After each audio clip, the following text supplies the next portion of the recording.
અંકલેશ્વર રાજ્યમાં દારૂબંધીના કડક અમલ માટે પોલીસ દ્વારા સતત વોચ રાખવામાં આવી રહી છે। ત્યારે અંકલેશ્વર પોલીસે બાતમીના આધારે એક ઓપરેશન પાર પાડીને દારૂની અત્યાર સુધીની સૌથી મોટી ખેપ પૈકીની એક પકડી પાડવામાં મોટી સફળતા મેળવી છે।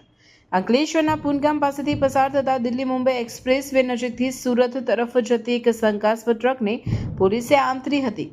પોલીસને મળેલી સચોટ બાતમી હતી કે એક્સપ્રેસ વેના માર્ગે વિદેશી દારૂનો મોટો જથ્થો સુરત તરફ રવાના કરવામાં આવનાર છે, જેના પગલે પોલીસે પુનગામ પાસે વ્યૂહાત્મક રીતે વોચ ગોઠવી હતી અને શંકાસ્પદ ટ્રક એક્સપ્રેસ વે પર ચડે તે પહેલા જ તેને રોકીને તલાશી લેવાની કામગીરી શરૂ કરી હતી। પોલીસે જ્યારે ટ્રકની અંદર તપાસ શરૂ કરી ત્યારે પ્રથમ દ્રષ્ટિએ તેમાં ચોખાના આશરે 350 જેટલા કટ્ટા ભરેલા જોવા મળ્યા હતા, જેથી પ્રથમ તબક્કે એવું ભાસતું હતું કે ટ્રકમાં માત્ર અનાજની હેરાફેરી થઈ રહી છે। જો કે પોલીસે ચીવટપૂર્વક તપાસ હાથ ધરીને જ્યારે આગળના ભાગે ભરેલા ચોખાના કટ્ટા હટાવ્યા ત્યારે પોલીસ પણ ચોંકી ઉઠી હતી। આ કટ્ટાઓની પાછળ અત્યંત ચોકસાઈપૂર્વક વિદેશી દારૂની પેટીઓનો ખડકલો કરવામાં આવ્યો હતો। પોલીસે ગણતરી કરતા અંદાજે 2 કરોડની કિંમતનો વિદેશી દારૂનો મસમોટો જથ્થો મળી આવ્યો હતો। આ સમગ્ર મામલે પોલીસે 15 લાખની કિંમતની ટ્રક અને 2 લાખથી વધુની કિંમતના ચોખાના જથ્થા સહિત 2,24,09,380નો મુદ્દામાલ જપ્ત કરી કાયદેસરની કાર્યવાહી હાથ ધરી છે।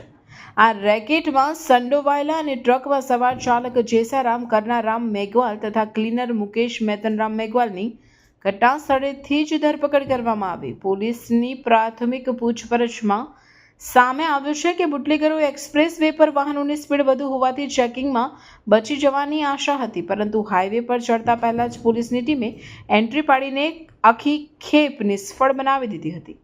હાલમાં પોલીસે બંને આરોપીઓના રિમાન્ડ મેળવવાની તજવીજ હાથ ધરી છે, જેથી આ દારૂનો જથ્થો ક્યાંથી ભરવામાં આવ્યો હતો અને સુરતમાં કયા મોટા ગજાનંદ બુટલેગરને આ માલ પહોંચાડવાનો હતો તે દિશામાં તપાસનો ધમધમાટ તેજ કરવામાં આવ્યો છે। કાલે રાત્રે 14/2/2026ના રોજ અમારા અંકલેશ્વર ડિવિઝનના ડીવાયએસપી કુશલ ઓઝાને મળેલ બાતમી આધારે અમારા અંકલેશ્વર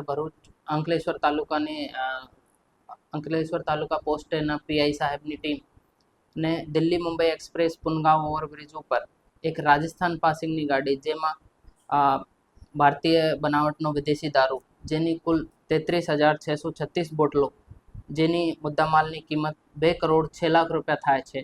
આને પ્રોહિત મુદ્દામાલ પકડવામાં આવ્યો હતો, જેમાં ટોટલ 2 આરોપીઓની ધરપકડ કરી હતી। આરોપી નંબર 1 જેસારામ જે છે આ રાજસ્થાનના વતની છે।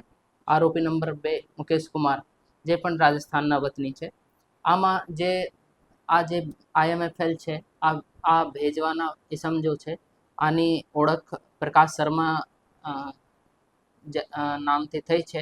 આ હાલમાં અમારા વોન્ટેડ લિસ્ટમાં છે। આની તપાસ ઉડાણપૂર્વક ચાલી રહી છે।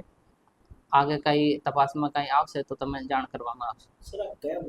આ જે છે ટ્રકમાં જે દારૂના સિવાય જે બીજો મુદ્દામાલ હતો આમાં ચાવળની કટ્ટીઓ હતી અને જે ઈબે બિલ કે બિલ્ટી જે હતી આ પણ જે ચાવળોની રાઈસની હતી। તો આ રાઈસના આડમાં એ લોકો દારૂનો સપ્લાય કરતા હતા અને આમાં અત્યારે તપાસ ચાલે છે। કોઈ ગેંગ જેવો અત્યારે અમારે ચોક્કસ તરીકે કહી નહીં શકતા કે કોઈ ગેંગ સંકળાયેલ હતી કે કેમ। આ મુદ્દામાલ મોટા તौर पे જે અમારી તપાસમાં જાણવા મળેલ છે આ હરિયાણાથી લઈને આવતા હતા અને ક્યાં જવાનો હતો આની તપાસ અત્યારે ચાલુમાં છે।